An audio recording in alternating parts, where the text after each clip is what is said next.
Assalamualaikum warahmatullahi wabarakatuh. Nama saya Vera Esti Rahayu, NPM 20010510009 dari Prodi Tadris Bahasa Inggris kelas B. Di sini saya akan menjelaskan sedikit tentang materi pengantar ilmu kalam. Ilmu atau sains merupakan inti sari atau kumpulan dari pengetahuan, tapi tidak semua kumpulan pengetahuan bisa disebut dengan ilmu. Kumpulan pengetahuan bisa disebut dengan ilmu jika telah tersusun secara sistematis dengan menggunakan metode dan sudut pandang tertentu dalam membahas objek tertentu. Sedangkan pengetahuan atau knowledge merupakan hasil pengalaman interaksi manusia atau alat indera dengan objek tertentu yang belum tersusun secara sistematis. Pengertian ilmu kalam. Ilmu kalam dalam bahasa Arab biasa diartikan sebagai ilmu tentang perkara Allah dan sifat-sifatnya. Oleh sebab itu, ilmu kalam biasa disebut dengan sebutan ilmu usuluddin atau ilmu tauhid, yaitu ilmu yang membahas tentang penetapan aqaid diniyah dengan dalil atau petunjuk yang konkret.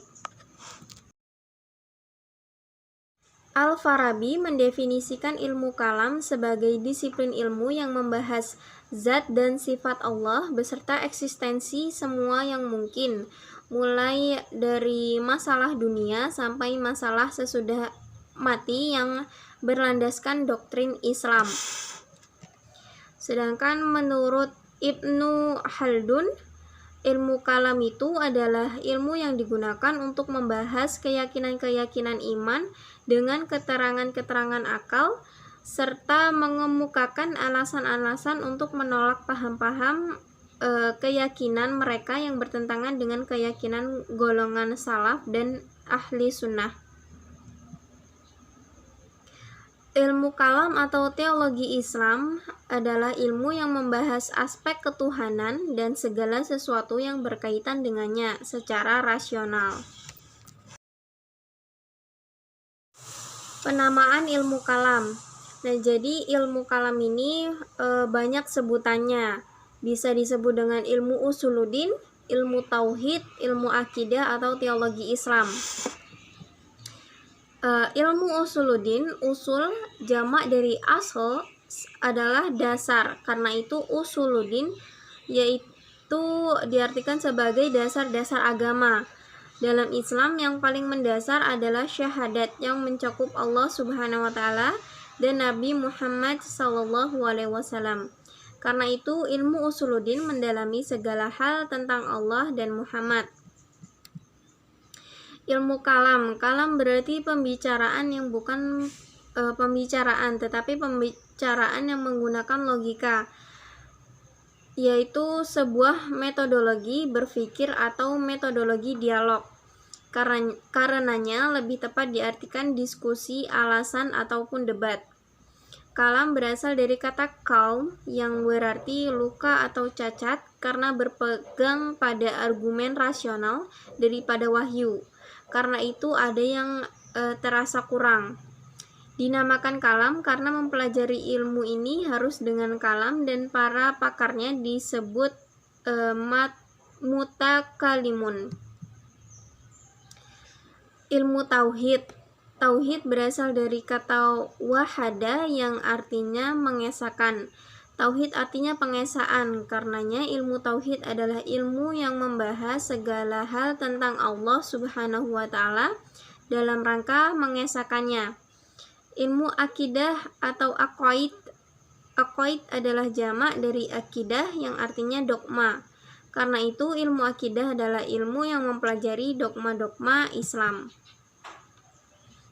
Lahirnya ilmu kalam.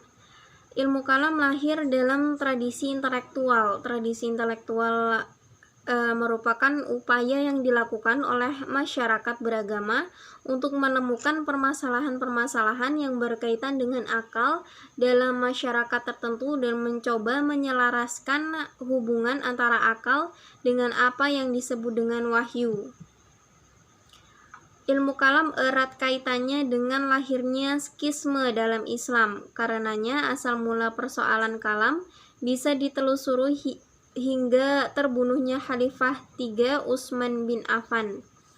Awal mula pemikiran kalam adalah pertanyaan tentang siapa yang berhak memimpin atau persoalan politik. Nah, dalam ilmu kalam ini ada beberapa aliran, yaitu aliran Khawarij, aliran Qadariyah, aliran Mu'tazilah, aliran Sunni, aliran Jabariyah, dan aliran Murji'ah. Aliran Qadariyah beritikat bahwa kodrat itu sesudah diberikan Tuhan kepada manusia, tidak sangkut paut lagi dengan iradah Tuhan. Jadi kalau manusia itu berbuat sesuatu, maka perbuatannya dilakukan dengan kekuasaannya itu sendiri. Baik atau jahat, mudarat atau manfaat itu ada di tangan manusia, tidak lagi datang dari Allah. Sedangkan Mu'tazilah berpendapat bahwa kedudukan orang yang berbuat dosa besar itu tidak lagi sebagai seorang mukmin, tetapi juga tidak menjadi kafir. Kedudukannya antara kedua golongan itu. Di akhirat ia kekal di dalam neraka jika ia tiada tobat. Tetapi azabnya ringan, tidak seperti yang dirasai oleh seorang kafir sejati. Mu'tazilah berpendapat bahwa orang yang kekal di dalam neraka itu ada dua macam. Pertama, kafir sejati. Kedua, orang Islam yang berbuat dosa besar dan yang tidak tobat. Aliran Murji'ah menegaskan bahwa orang yang berbuat dosa besar tetap masih mukmin dan bukan kafir. Adapun soal dosa yang dilakukan terserah Allah dan mengampuni atau tidak mengampuninya. Lalu golongan Khawarij adalah golongan yang keluar dari pendapat umum, tidak mau mengaku Sayyidina Ali menjadi khalifah dan tidak pula Muawiyah, dan oleh karena itu tidak mau taat kepada kedua-duanya. Dalam keyakinan mereka, pangkat kekhalifahan itu tidak harus menjadi monopoli orang-orang Quraisy dan menghendaki bahwa keangkatan itu dilakukan atas pemilihan umum masyarakat Islam, sehingga yang menjadi khalifah itu boleh juga dipilih dari orang yang bukan orang Arab. Bahkan seorang budak pun tidak ada halangan untuk menduduki kursi kekhalifahan itu. Orang-orang yang tidak kuat keagamaannya menurut keyakinan mereka harus dicegah menjadi khalifah. Lalu kemudian aliran Jabariyah. Kata Jabariyah berasal dari kata jabara yang berarti memaksa atau mengharuskan melakukan sesuatu. Jabariyah disebut fatalism atau predestination, yaitu paham yang menyebutkan bahwa perbuatan manusia telah ditentukan dari semula oleh qada dan qadar Tuhan. Ilmu kalam benar-benar dianggap lahir pada masa Mu'tazilah karena dialah yang pertama kali berupaya mensistemasikan doktrin agama dalam kerangka tauhid dan adil. Namun sebagai sebuah ilmu yang berdiri sendiri, ilmu kalam baru lahir setelah adanya pertemuan Islam dengan budaya Yunani atau Helenisme. Tujuan signifikasi ilmu kalam, yaitu yang pertama sebagai sumber dan motivator perbuatan, kebajikan dan keutamaan. Yang kedua, membimbing manusia ke jalan yang benar sekaligus mendorong mereka untuk mengerjakan ibadah dengan penuh keikhlasan. Yang ketiga, mengeluarkan jiwa manusia dari kegelapan, kekacauan, dan kegoncangan hidup yang dapat menyesatkan. Yang keempat, mengantarkan manusia kepada kesempurnaan lahir dan batin. Nah, manfaat dari belajar ilmu kalam ini adalah tidak hanya sekedar mengetahui dan dimiliki oleh seseorang, tetapi ia juga harus dihayati dengan baik dan benar.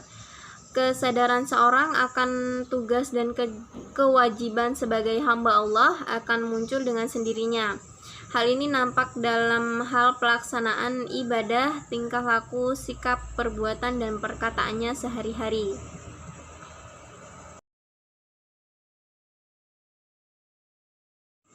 Baiklah, sekian yang bisa saya sampaikan. Semoga apa yang saya jelaskan dan saya sampaikan bisa bermanfaat untuk semuanya.